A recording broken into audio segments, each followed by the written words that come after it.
SportsRap Podcast is the group page, and that is what we need to do. That's where we need to get to. It's where you need to be. And again, welcome back to the second half of the SportsRap Podcast for November the 15th, 2021. We're going to talk a little Sixers. We're going to talk a little Ben Simmons.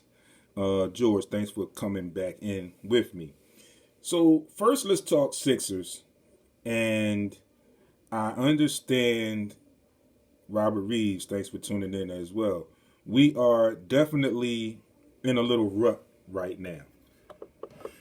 We just started a 6-game road trip. I think we've lost 4 in a row. But I do like the fact that the team has been scrappy. I've talked to some people, and we've been hit with this COVID thing very early. We just got Tobias Harris back. We lost Joel. We don't have him back yet. We don't have Matisse Thybulle back as of yet. So we have a group, and you could very much arguably say that the struggles are here because we now have guys on our team that are playing more minutes than they were arguably expected to be playing. I'll go there with it. But I also look at that as somewhat of a blessing in a couple of ways. One, I'm glad that the COVID bug hits us early, where we'll have our guys when we need them later in the season, and we won't maybe not have to rest them as much later in the season. Number 2, your guys that you brought in and some of your younger guys are getting some valuable playing experience. And mind you, they're playing well right now. So this experience late in the season becomes very beneficial for them because they're getting it now. And again, like I said, they're scrapping. They're not getting blown out in this losing streak. Teams have had some large leads, but they've been fighting back, and getting to it. And like I said, I'm going to go with the fact that we have some guys that are getting more minutes than they're used to, more minutes that initially we thought that they were to get going into the offseason or going into the beginning of the season. So it might be wearing on them right now. But again, like I said, all of these players are gaining this valuable experience for later on down the line. And they are performing. Where again, like I've said, these games, the outcomes of these games have arguably all have been single-digit losses.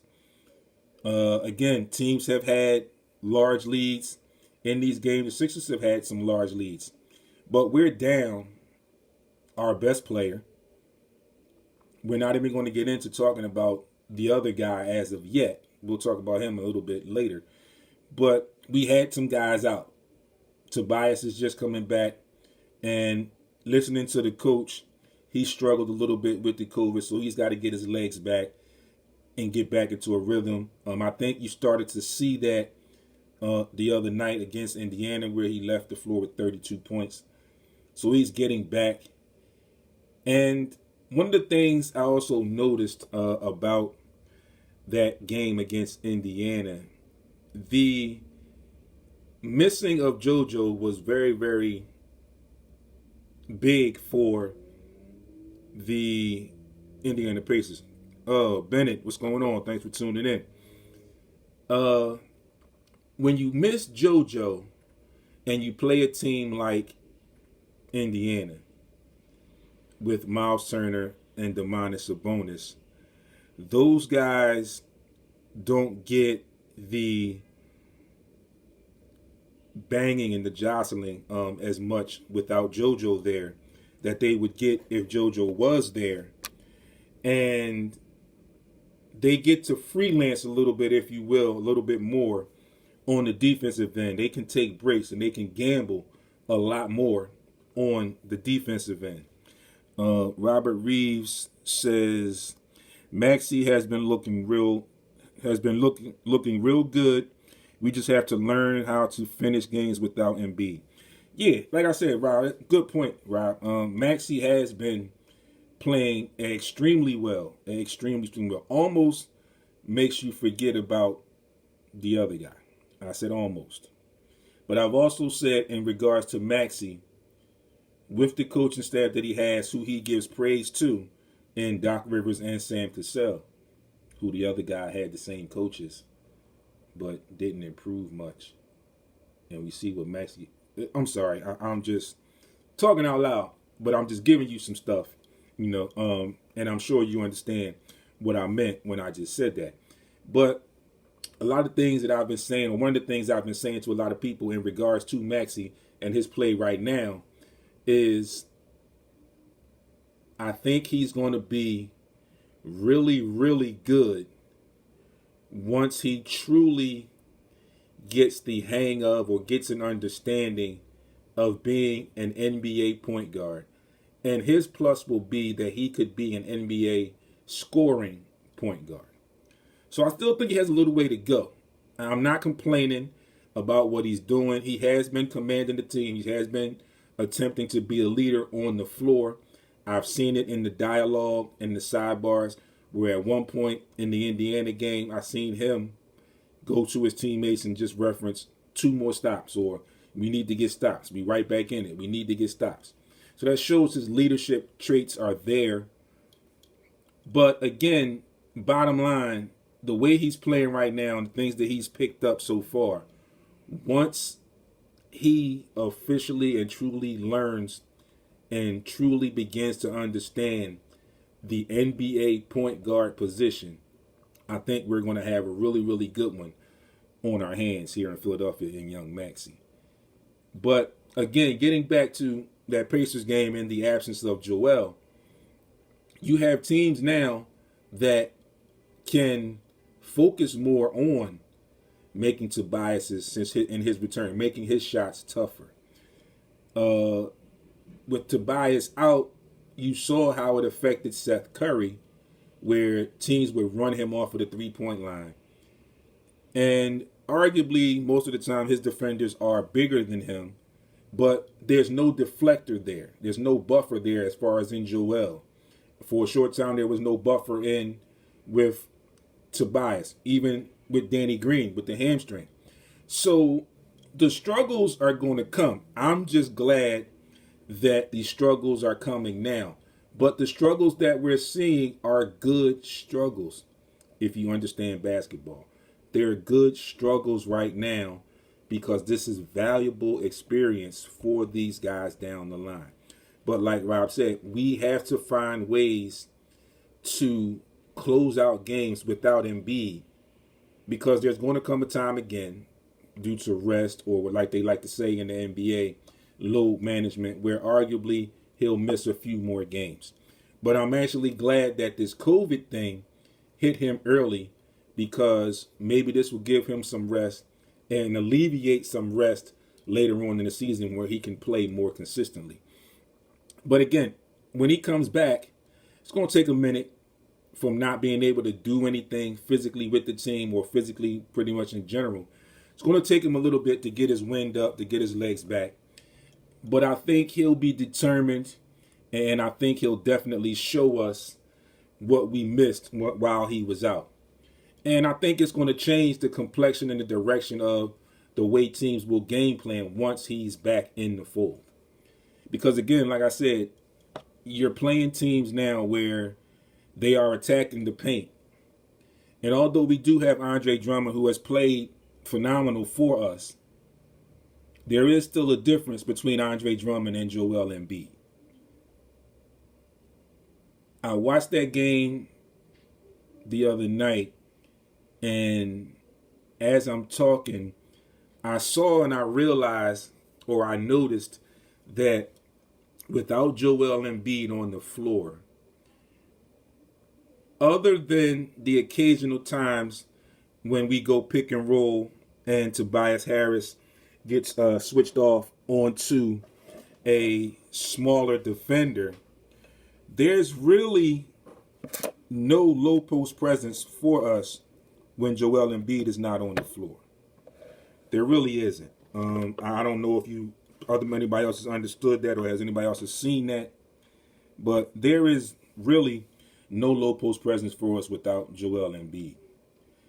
Also, with the uncertainty of Ben Simmons and this whole saga, I feel like around the trade deadline, if he doesn't get moved, around that trade deadline, we may arguably have to look to the buyout market as far as veterans to bring in another point guard, because we're going to need another point guard.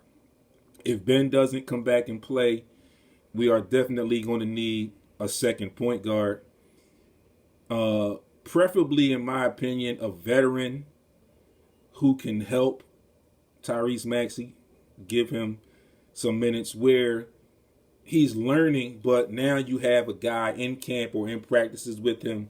You have a veteran guy that you can put in games, and Sam Cassell can actually let him visualize what needs to be done from a point guard standpoint in the game situation, as opposed to what he does for him in practices and in workouts, because there is a difference. So again, I'm not big on as far as concern. There's a slight bit of concern because we've lost 4 straight. It's very early in the season though, and again, I'm taking it in stride because of the way the team has played. It would be something different if this losing streak was riddled with a bunch of blowout games where the teams were just basically overmatched. Guys just didn't show up and perform. But that's not the case right now with this group. This group has come together, and like George Niang and Joel Embiid said a little earlier in the season, they're having fun.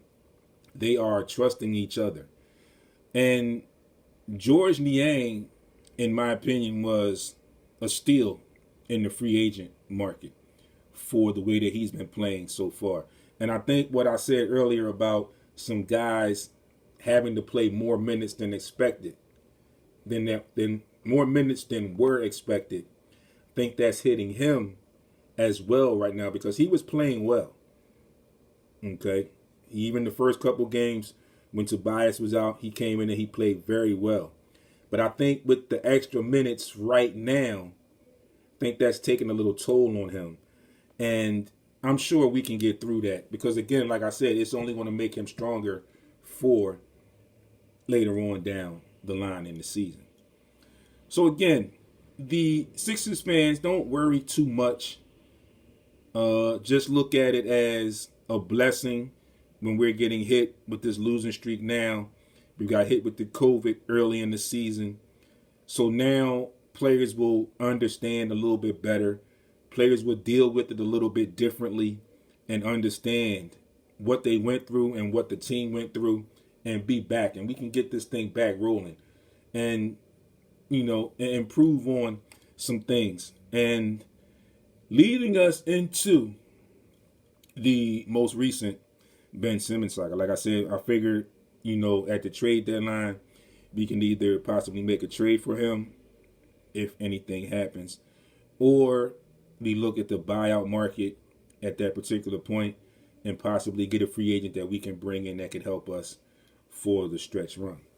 But most recently, Ben Simmons and his agent Rich Paul have made comments and have stated that the Sixers' continual fines and their tactics or alleged tactics have worsened his mental health situation.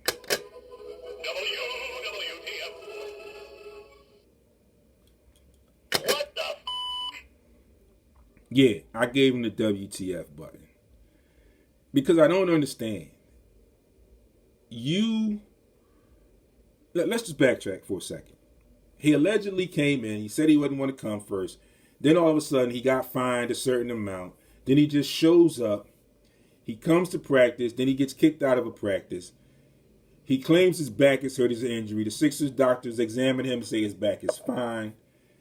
He gets fined again. Then he says he's not mentally ready to play basketball.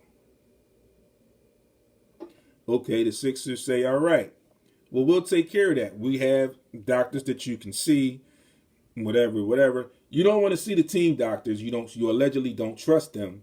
So you allegedly get your own doctor. The Sixers ask, well, is there something going on?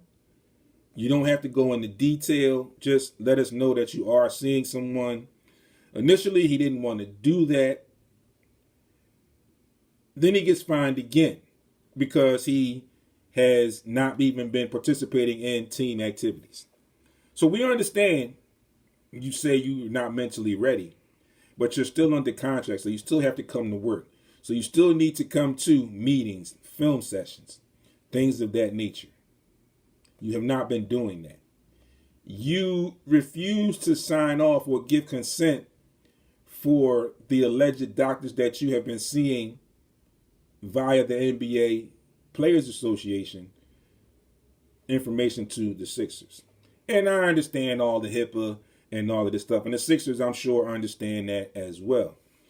Basically, what they wanted to know was, are you truly seeing somebody? And have you been diagnosed with something? That apparently has not been relayed to Philadelphia 76ers offices and their medical staff. So he was fined again for a game last week.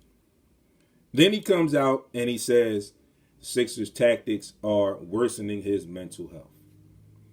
His agent, Rich Paul, comes back and kind of piggybacks that and says the same thing. He went as far as saying you can't have it both ways. Either you believe him or you don't. He's right or he's wrong. Either he said it, you do this or whatever, or you're lying. What's the truth?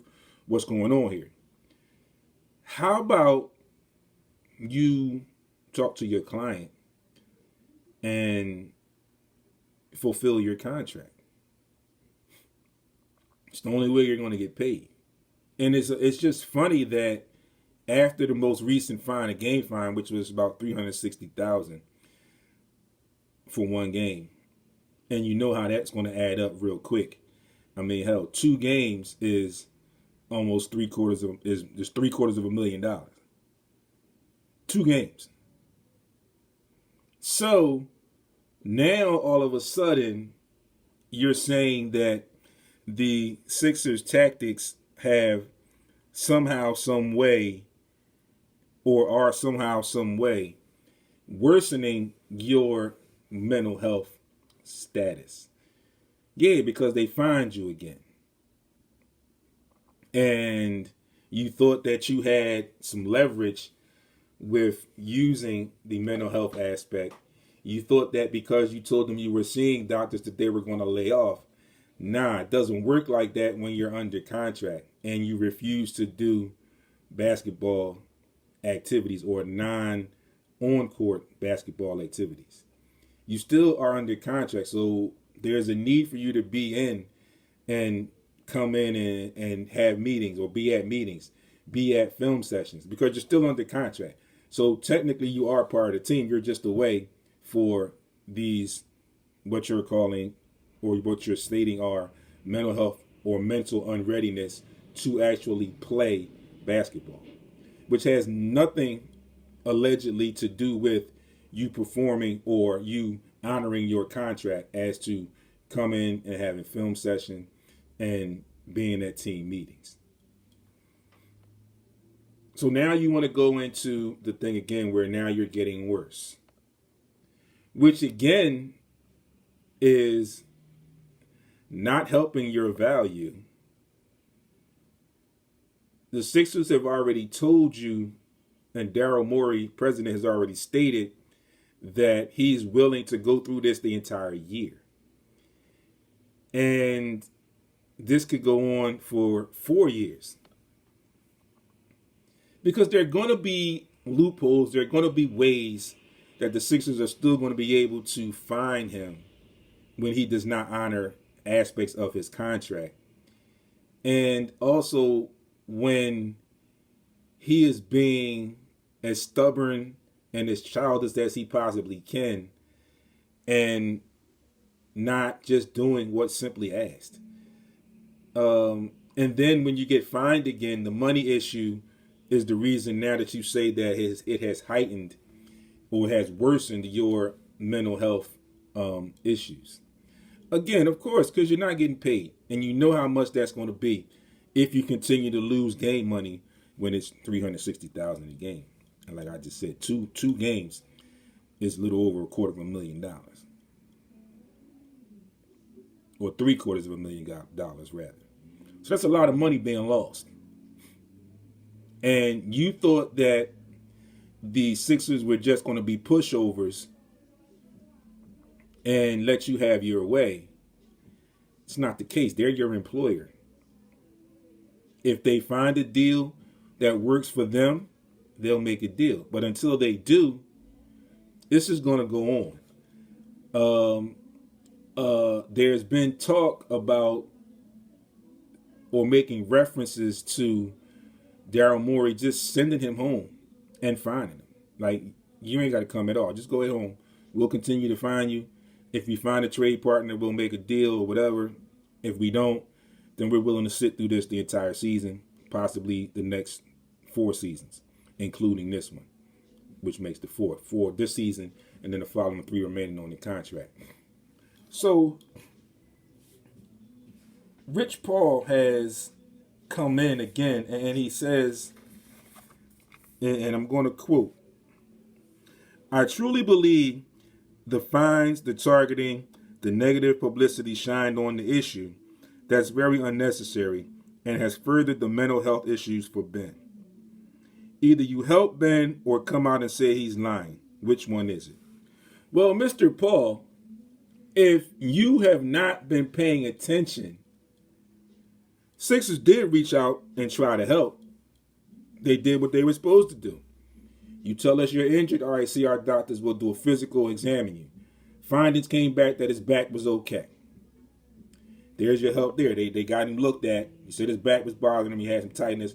They did what they're supposed to do, had the team doctors look at him.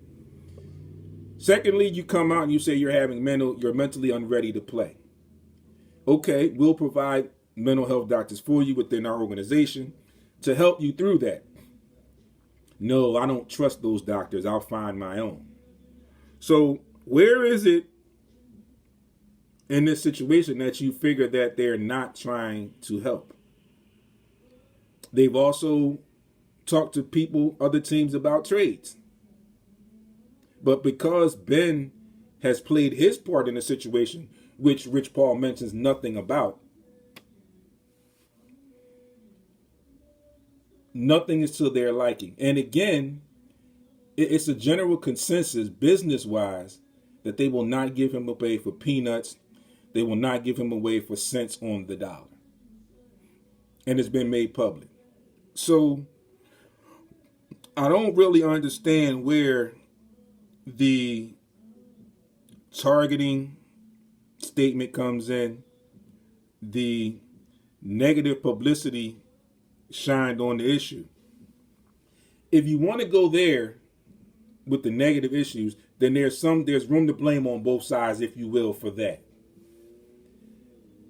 Because Ben has, in a lot of ways, forced the Sixers' hand into the position that they're in now with the fining.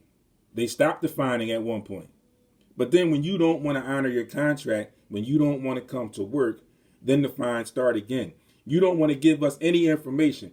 And again, the Sixers are not asking for a full diagnosis, a full report of what was said between Ben and this mental health professional, if he saw one, actually. They just want to know that something is going on because you refused our doctors and you're saying you're mentally unready, but we need to just see proof because you're our player, you are our employee, and you are under contract. Okay.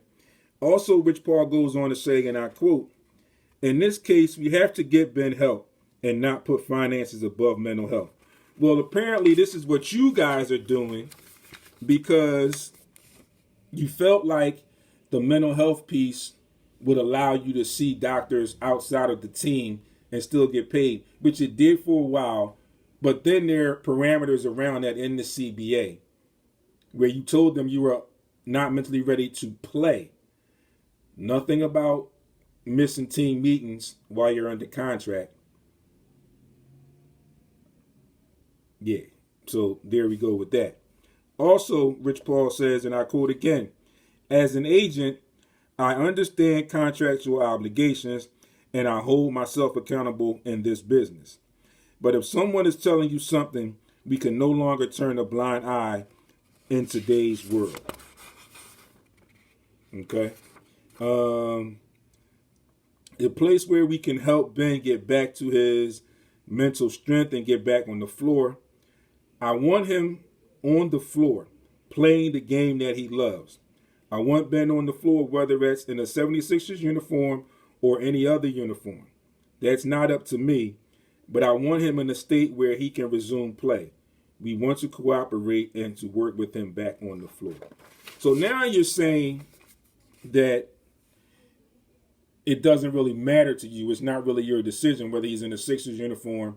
You want him on the floor, whether it's in a Sixers uniform or some other uniform. When previously, when this whole thing began, you wanted your player out of the city of Philadelphia, away from this organization. You even tried to pull Tyrese Maxey in and state that you wanted him away from the organization. So now you turn and you say, I want Ben on the floor, whether it's in a 76ers uniform or any other uniform. That's not up to me. Well, and you call the Sixers out for some things. He also goes on, he says he's not there yet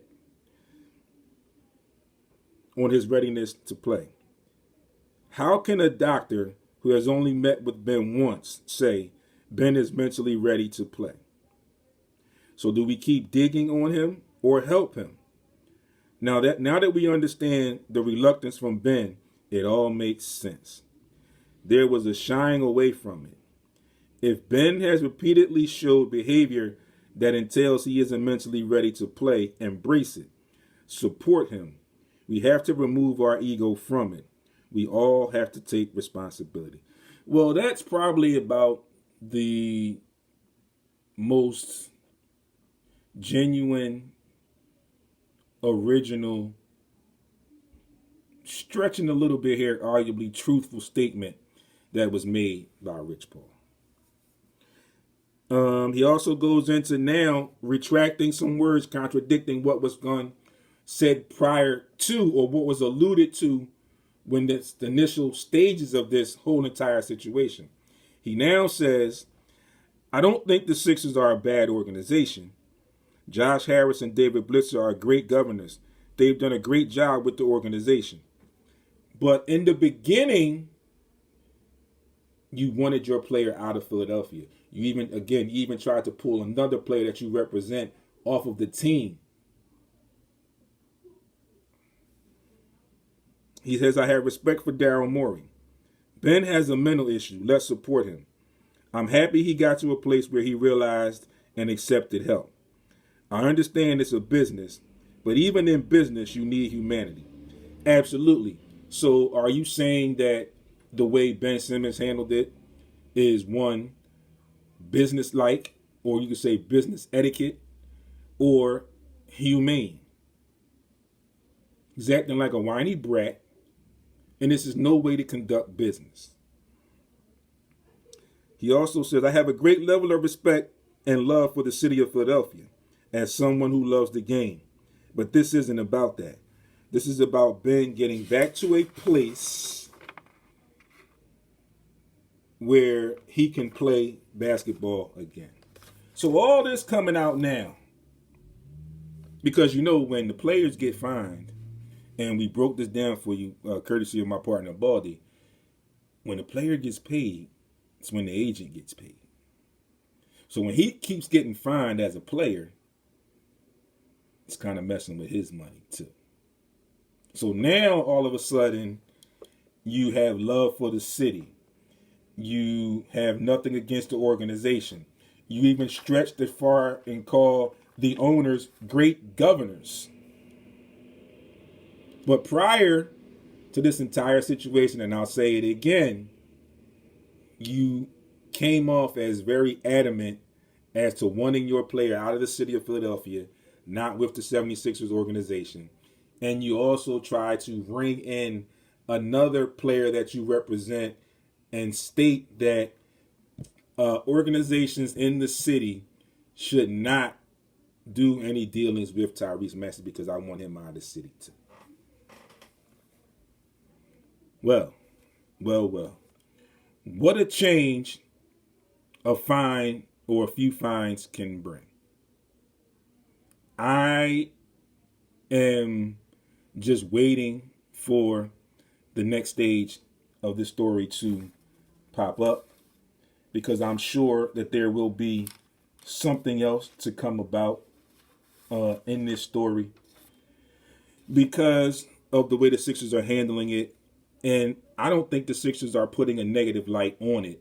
I think they're just doing their due diligence and letting Ben know that you are our employee and we have the right to do the things that we're doing, and we're going to do it within the guidelines of the CBA and the executive offices of the NBA. That being said, I am now going to work towards my closeout. Thanks for everyone that tuned in. George Santos, Robert Reeves, Antonio Bennett. Thanks for your comment, Rob, as well. Tonight, in the NBA, you've got Celtics, Cavs, Kings, Pistons, Pelicans, Wizards, Magic, Hawks, Pacers, Knicks, Nuggets, Mavs, Suns, T-Wolves. Heat are at the Thunder. The Rockets are in Memphis to go up against the Grizzlies. The Raptors are in Rip City to go up against the Blazers. And the Bulls are in LA to face off against the Lakers. The Sixers return to action tomorrow on this road trip at Utah to face off against the Jazz. NHL on Monday tonight, the Islanders are at the Lightning. The Red Wings are at the Blue Jackets. A slew of Monday night games, college basketball. A couple here. Nickel State will be at Baylor at number 8 Baylor. Bowling Green will face off against number 17 Ohio State. Number 11 Illinois will be facing off against Marquette, and Alcorn State will face off against Gonzaga. Lastly, football picks for week 11. Also closing out week 10 tonight, Monday Night Football. The LA Rams are in San Francisco to face off against the 49ers. This Thursday kicks off week 11. We've got New England at Atlanta. I'm going to take New England in this game here. Indianapolis at Buffalo. I like Buffalo here. Baltimore at Chicago. I'm going to go with Baltimore. Detroit at Cleveland. After seeing some of that Cleveland game yesterday, I'm going to make this my stretch game, and I'm going to go with Detroit there. I'm going to go with Tennessee at home over Houston. Green Bay on the road against Minnesota. Miami on the road against the Jets. Philly at home against the Saints. Carolina at home against the Washington football team. I'll take San Fran on the road in Jacksonville. I'm going to pick another upset here. Cincinnati over Vegas in Vegas. Kansas City over Dallas at home. Tough division game, Seattle, Arizona. Russell is back. I'm going to go with Seattle at home. I'm going to go with the Chargers at home over Pittsburgh. And next Monday night at home, Tampa Bay over the New York Giants. Folks, thanks for tuning in. As always, each and every Monday, you can find me and a lot of times my partners here in studio, 11 a.m. to 1 p.m. right here on Heat 100 Radio. The group page, SportsRap Podcast on Facebook. In the bio, there is a link where you can tune in. Also, you can find me at SportsRap_D on Instagram and Twitter. The webpage, sportsrapradio.com. Remember, if you type it in for the first time, it's going to pop up radio show. You have to take the show out, so it's just sportsrapradio.com. Also, YouTube, SportsRap TV. Get over there, subscribe to the group, like the videos that you see that you like, and make sure you hit that bell so you will be alerted when new videos are uploaded. Also, Anchor, Google, Apple, iHeart, GW District is where you can find audio of all your favorite sports rap episodes. And a reminder, be sure you stay in touch with me, you stay in tune with me all week on social media. We will have a special episode, a special installment of the Sports Rap Podcast right here live in studio on Saturday, 11 a.m. We will be speaking with Royal Sisters Project, and you will have to tune in to me on social media and find out what that's all about, who they are. And again, remember, we'll see you all week on social media. And remember, stay tuned. There will definitely be a special episode of the Sports Rap Podcast right here live in studio on Saturday, this Saturday, November the 20th. Thanks for tuning in, folks. It's your boy D. I will see you all week on social media this Saturday, right back here in studio, and then again right back next Monday in studio. Thanks for tuning in, folks.